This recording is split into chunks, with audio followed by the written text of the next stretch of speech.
Hello ക്രിഗ്മിസ്. അങ്ങനെ 19ാം season IPLൻ്റെ തുടക്കം തന്നെ ഗംഭീരമാക്കി the defending champions Royal Challengers Bengaluru.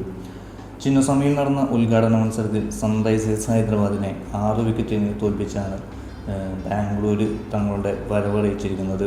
Sunrisers ഉയർത്തിയ 202 റൺസ് വിജയലക്ഷ്യം ബാംഗ്ലൂർ റോയൽ ചലഞ്ചേഴ്സ് വെറും 4 വിക്കറ്റ് നഷ്ടത്തിൽ 15.4 ഓവറിൽ മറികടക്കുകയായിരുന്നു.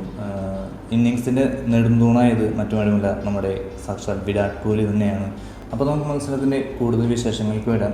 നിങ്ങൾ ഈ ചാനൽ സബ്സ്ക്രൈബ് ചെയ്യുക, അതുപോലെ മത്സരത്തെ പറ്റിയുള്ള അഭിപ്രായങ്ങളൊക്കെ ഒന്ന് കമൻറ്റ് ചെയ്യുക. അപ്പോൾ ബാക്കി വിശേഷങ്ങൾ.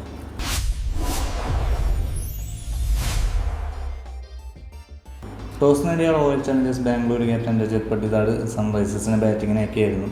ബാറ്റിംഗ് ഓപ്പൺ ചെയ്തത് ട്രാവിസ് ഹെഡും അഭിഷേക് ശർമ്മയും കൂടിയാണ്. എന്നാൽ RCBയിലെ ചിന്നസ്വാമിയിലെ ആരാധകരെ ആവശ്യത്തിലാക്കാൻ ജേക്കബ് ഡഫിയുടെ 3ാം ഓവർ എത്തേണ്ടി വന്നു. ആദ്യ ബോളിൽ തന്നെ അഭിഷേക് ശർമ്മയെ ജിതേഷ് ശർമ്മയുടെ കൈകളിൽ എത്തിച്ച് ചിന്നസ്വാമിയിലെ ആരാധകരെ ആവേശത്തിലാക്കി. എന്നാൽ ആ ഓവറിലെ ലാസ്റ്റ് ബോളിൽ തന്നെ ട്രാവിസ് ഹെഡിനെയും പുറത്താക്കി ചിന്നസ്വാമിയിലെ ആരാധകരെ ഇരട്ടി ആവേശത്തിലാക്കുന്ന കാഴ്ചയാണ് കണ്ടത്. ജേക്കബ് ഡഫി ന്യൂസിലാൻഡ് പേസറിനെ 2 കോടി രൂപയ്ക്കാണ് RCB അവരുടെ ക്യാമ്പിൽ എത്തിച്ചത്. പവർ പ്ലേയിൽ തന്നെ നിതീഷ് കുമാർ റെഡ്ഡിയും പുറത്താക്കി ജേക്കബ് ഡഫി ബാംഗ്ലൂരിന് സ്വപ്നതുല്യമായ തുടക്കമാണ് നൽകിയത്. എന്നാൽ 7 ഓവറിൽ തന്നെ ജേക്കബ് ഡഫിയെ 4 ഓവറും പന്ത് കഴിപ്പിച്ച് സബ് ഔട്ടാക്കുകയായിരുന്നു. ഇമ്പാക്ട് പ്ലെയറായി ദേവദത്ത് പടിക്കൽ കളത്തിലേക്ക് വരികയായിരുന്നു. അത് അത്ര നല്ലൊരു തീരുമാനമായി തോന്നിയില്ലേ? ഒരു പവർ പ്ലേയിൽ ഒരു 2 ഓവറൊക്കെ കൊടുത്ത് ബാക്കി ലാസ്റ്റ് ഓവർ ഇടിയിക്കാമായിരുന്നു എന്ന് എനിക്ക് തോന്നി. അപ്പോൾ നിങ്ങൾക്ക് തോന്നിയ കാര്യങ്ങൾ നിങ്ങൾ കമൻറ്റ് ചെയ്യുക. അങ്ങനെ പവർ പ്ലേയിൽ തന്നെ 3 വിക്കറ്റും നഷ്ടമായ സൺറൈസേഴ്സ് ബാറ്റിംഗ് നിരയെ ഹെൻറി ക്ലാസനും ഇഷാൻ കിഷനും കൂടി പിടിച്ചുയർത്തുന്ന കാഴ്ചയാണ് പിന്നെ നമ്മൾ കണ്ടത്. 97 റൺസ് പാർട്ട്ണർഷിപ്പാണ് ഇവർ 4ാം വിക്കറ്റിൽ കൂടി കൂട്ടിച്ചേർത്തത്.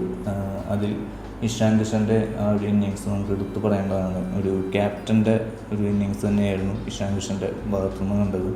38 പന്തിൽ 8 ഫോറും 5 സിക്സും ഉൾപ്പെടെ 80 റൺസാണ് ഇഷാൻ കിഷൻ സൺറൈസേഴ്സിന് വേണ്ടി അടിച്ചെടുത്തത്. എന്നാൽ 14ാം ഓവറിൽ നിന്ന റൊമാരിയ ഷെപ്പേർഡ് ഹെൻറി ക്ലാസിനെ പുറത്താക്കി ബാംഗ്ലൂരിനൊരു ബ്രേക്ക് ത്രൂ നൽകുകയായിരുന്നു. ഹെൻറി ക്ലാസൻ 22 പന്തിൽ 2 ഫോറും 1 സിക്സും ഉൾപ്പെടെ 31 റൺസാണ് നേടിയത്. ഫിൽസാൾട്ടാണ് ആ ഒരു ക്യാച്ച് എടുത്തത്. ഒരു ബൗണ്ടറി ലൈൻ എഡ്ജ് ക്യാച്ച് തന്നെയായിരുന്നു.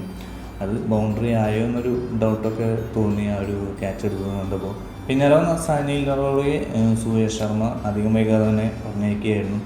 ഒരു 6 ഒക്കെ അടിച്ച് വന്നതായിരുന്നു. അൺക്യാപ്ഡ് പ്ലെയറാണ്. പക്ഷേ സുരേഷ് ശർമ്മ ദേവദത്ത് പടിക്കലിൻ്റെ കൈകളിൽ എത്തിച്ച് അനിൽ നറോളയെ പറഞ്ഞു വിടുകയായിരുന്നു. പിന്നീടാണ് നമ്മൾ ഇന്നത്തെ മത്സരത്തിൽ തന്നെ ഒരു മനോഹരമായൊരു നിമിഷം കണ്ടത്. 16ാം ഓവർ എറിഞ്ഞ അഭിനന്ദൻ സിംഗ് എറിഞ്ഞ ലാസ്റ്റ് ബോൾ ഇഷാൻ കിഷൻ ഒരു ഫുൾ ടോസ് ബോളായിരുന്നു. അത് ബൗണ്ടറിയിലേക്ക് പായിക്കുന്നതിടെ ഫിൽസാൾട്ട് കവർ ചെയ്ത് വന്ന് സിംഗിൾ ഹാൻഡ് ക്യാച്ച്. അത് മത്സരത്തിൽ തന്നെ അതായത് ഈ IPL തന്നെ ഏറ്റവും ബെസ്റ്റ് ക്യാച്ചുകളിൽ ഒന്നായി മാറാൻ സാധ്യതയുള്ളൊരു അടിപൊളി സാധനം ഫിൽസാൾട്ടിൻ്റെ വക. എല്ലാവരും ആർത്തിരമ്പിയ ഒരു നിമിഷം തന്നെയായിരുന്നു ഫിൽസാൾട്ടിൻ്റെ ആ ഒരു ഉഗ്രൻ ക്യാച്ച്. ഈ ജേക്കബ് ഡഫിയും ഭുവനേശ്വർ കുമാർ ഒഴിച്ച് ബാക്കിയുള്ള RCB ബോളേഴ്സൊക്കെ നല്ല അടി വാങ്ങുന്നുണ്ടായിരുന്നു. എസ്പെഷ്യലി റൊമാരിയ ഷെപ്പേർഡ് 3 വിക്കറ്റ് നേടാനായെങ്കിലും കുറച്ച് എക്സ്പെൻസീവ് ആയിരുന്നു. 4 ഓവറിൽ 54 റൺസാണ് റൊമാരിയ ഷെപ്പേർഡ് വഴങ്ങിയത്. അതുപോലെ തന്നെ അഭിനന്ദൻ സിംഗും അത്ര അഭിനന്ദനം അർഹിക്കുന്ന ഒരു പ്രകടനം തന്നെ ആയിരുന്നില്ലേ അഭിനന്ദൻ്റെ ഭാഗത്തുനിന്ന് വന്നത്. 3 ഓവറിൽ 38 റൺസാണ് അദ്ദേഹം വഴങ്ങിയത്. പിന്നെ സ്പിന്നേഴ്സായ സുരേഷ് ശർമ്മയും കൃണാൽ പാണ്ഡ്യയും അത്യാവശ്യം നല്ല അടി കിട്ടുകയും ചെയ്തു. ജേക്കബ് ഡഫിയെ നേരത്തെ പിൻവലിച്ചത് തെറ്റായിപ്പോയി എന്ന് ഓർമ്മിപ്പിക്കുന്ന നിമിഷങ്ങളായിരുന്നു RCBയുടെ ബോളിങ്ങിൽ അവസാനമൊക്കെ നമ്മൾ നേരിട്ടുന്നത്. കാരണം ഭുവനേശ്വർ ഒഴികെ മറ്റൊരു ബോളറെ ഒരു റീപ്ലേസ് ചെയ്യാൻ പറ്റാത്ത സ്ഥിതിയിലായിരുന്നു കാര്യങ്ങൾ. പക്ഷേ കൃത്യമായ ഇടങ്ങളിൽ വിക്കറ്റ് വീണു പോയെങ്കിലും സ്കോറിങ്ങിന് വേഗക്കുറവൊന്നും ഉണ്ടായിരുന്നില്ല. എസ്പെഷ്യലി എടുത്ത് പറയാന്ന് വെച്ചാൽ അൺക്യാപ്ഡ് പുതിയതായി സൺറൈസേഴ്സിൽ വന്നതായ അനികേത് വർമ്മ 18 ബോളിൽ 43 റൺസ് ഒരു കിടിലൻ ഇന്നിങ്സ്. സൺറൈസേഴ്സ് സ്കോർ 200 കടക്കാൻ സഹായിക്കുകയായിരുന്നു. 3 ഫോറും 4 സിക്സും ഉൾപ്പെടെ 200 മുകളിലായിരുന്നു അനികേത് വർമ്മ സൺറൈസിന് വേണ്ടി സ്ട്രൈക്ക് ചെയ്തത്. ആ ഒരു പെർഫോമൻസാണ് സൺറൈസ് സ്കോർ 200 കടക്കാൻ സാധിച്ചത്. അങ്ങനെ RCBക്ക് 202 എന്നൊരു സ്കോർ ടാർഗറ്റ് വയ്ക്കുകയാണ് ചിന്നസ്വാമി. ഈ 200 സ്കോർ ചെയ്യുന്ന അത്ര വലിയ സംഭവമല്ല. അപ്പോൾ നല്ലൊരു ബോളിംഗ് ലൈനപ്പ് ഉണ്ടെങ്കിൽ ആ ഒരു സ്കോറൊക്കെ ഡിഫെൻഡ് ചെയ്യാൻ സാധിക്കുള്ളൂ. സൺറൈസേഴ്സ് എസ്പെഷ്യലി പറയാന്ന് വെച്ചാൽ പാറ്റ് കമ്മിൻസൊന്നും ഇല്ലാതാണ് ഇറങ്ങുന്നത്. അപ്പം ഉനത്തട്ടിനെയും ഈ ഹർഷൽ പട്ടനെയും വെച്ച് ഈ ഒരു സ്കോർ ഡിഫെൻഡ് ചെയ്യുന്നത് അത്ര എളുപ്പമുള്ള കാര്യമല്ല. അങ്ങനെ സൺറൈസേഴ്സിൻ്റെ 202 എന്ന സ്കോർ ചേസ് ചെയ്യാനിറങ്ങിയ RCBയുടെ ഓപ്പണിംഗ് മറ്റാരുമില്ലായിരുന്നു, കിങ് കോഹ്ലിയും ഫിലിപ്പ് സാൾട്ട് തന്നെയാണ്.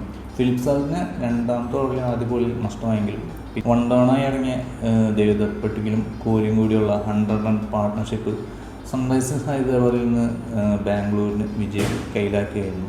പവർ പ്ലേയിൽ തന്നെ 76 റൺസ് എടുത്തിയ RCB സ്കോർ 10 ഓവറിൽ 120 മുകളിൽ RCBക്ക് എത്താൻ സാധിച്ചു. അത് ദേവദത്ത് പടിക്കലിൻ്റെയും വിരാട് കോഹ്ലിയും കിടിലൻ പാർട്ട്ണർഷിപ്പ് തന്നെയായിരുന്നു. എന്നാൽ 9ാം ഓവറിൽ ഡേവിഡ് പടിക്കലിനെ ഹെൻറി ക്ലാസിൻ്റെ കയ്യിലെത്തിച്ച് ഹർഷ് ദൂബെ ഇവർക്ക് സൺറൈസേഴ്സ് ഹൈദരാബാദിനൊരു ബ്രേക്ക് ത്രൂ നൽകുകയായിരുന്നു. പിന്നാലെ ക്യാപ്റ്റൻ രജത് പട്ടിദാർ ആയിരുന്നു. രജത് പട്ടിദാറിൻ്റെ ഒരു കിടിലൻ ഇന്നിങ്സ് RCBയെ വിജയത്തിലെത്തിക്കാൻ സഹായിക്കുകയായിരുന്നു. ഏകദേശം 12 ബോളിൽ 31 റൺസാണ് രജത് പട്ടിദാറിൻ്റെ വക ഉണ്ടായത്. അതിൽ തന്നെ 2 4ഉം 3 6 ഉൾപ്പെടുന്നു. 250 മുകളിൽ സ്ട്രൈക്ക് റേറ്റിലാണ് രജത് പട്ടിദാർ ഇന്നത്തെ മത്സരത്തിൽ ബാറ്റ് ചെയ്യുന്നത്. എന്നാൽ രജത് പട്ടിദാറിനെ പുറത്താക്കി ഡേവിഡ് പെയിൻ വന്നതോടെ തൊട്ടടുത്ത് പന്തിൽ തന്നെ വിക്കറ്റ് കീപ്പറായ ജിതേഷ് ശർമ്മയും ഡേവിഡ് പെയിൻ പറഞ്ഞയച്ചതോടെ RCBയുടെ ബാറ്റിംഗ് ഒന്ന് സ്ലോ ഡൗൺ ആവുകയായിരുന്നു.